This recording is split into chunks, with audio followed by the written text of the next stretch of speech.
আজি মা আৰু মই যাবলৈ ওলাইছোঁ এখন দোকানলৈ। আমি আচলতে যাবলৈ ওলাইছোঁ পথিছ বুলি থকা দোকান এখনলৈ। চ' তাতে মানুহবোৰ বিশেষকৈ ৱেডিং শ্বপিং কৰিবলৈ যায় আৰু। So' hello' everyone, I am Konkona. I am welcoming you to my YouTube channel Konkona Kashyap. So' এয়া মাইক খুব ধুনীয়াকৈ এটা হাই দিলে। ভিডিঅ'ত কিবা ক'লে একো নকয়, থৰ লাগি থাকে। আজি দেখোন ধুনীয়াকৈ হাই এটা দিলে। এয়া আহি পালোঁ, খুব ধুনীয়া। বহুত ভিৰ আছিলে কিন্তু দেই, আৰু মানে এথনিক ৱেৰ আপোনাক যি লাগে সকলোবোৰ বস্তুৱেই ইয়াতে পায়। চ' এবাৰ লাষ্ট টাইম আহোঁতে আহিছিলোঁ, চ' আৰু এইবাৰ আহিলোঁ।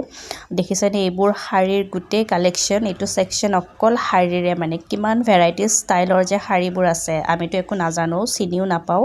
এইবোৰ কিবা কেৰেলা ষ্টাইল কিবা কিবি বহুত মানে ভেৰাইটিজ আছে। চ' এয়া চালোঁ, চাই উঠি ওলাই মাই খালে চুইট কৰ্ণ। তাকে মাক ক'লোঁ মোকো এচামুচ খুৱাই দিয়া, কেনেকুৱা লাগিছে। আৰু মই মোৰ কাৰণে অৰ্ডাৰ কৰিলোঁ মোৰ অল টাইম ফেভৰেট ম'ম'। নাজানো কিয় ম'ম' খাই মোৰ ইমান ভাল লাগে, বেলেগ খাবলৈ মন নাযায়। ম'ম'টো দেখিলে ম'ম'ই খাব মন যায়। এয়া ম'ম' খাই লওঁ, খাই লৈ ফালে এতিয়া কেব বুক কৰিম। কেব বুক কৰি এতিয়া ৰৈ আছোঁ অলপমান, 5 মিনিটছমান দেখাইছে আৰু কেবখন আহি পাবলৈ। চ' এতিয়া ফাইনেলি কেবখন আহিল। মাক ক'লোঁ মা কিবা হাই কৰা, মায়ে আৰু মোৰ ঠিক কৰাতহে লাগিলে। বাৰু ইমানখিনিলৈকে ব্লগটো যদি চালে, thank you so' much, by.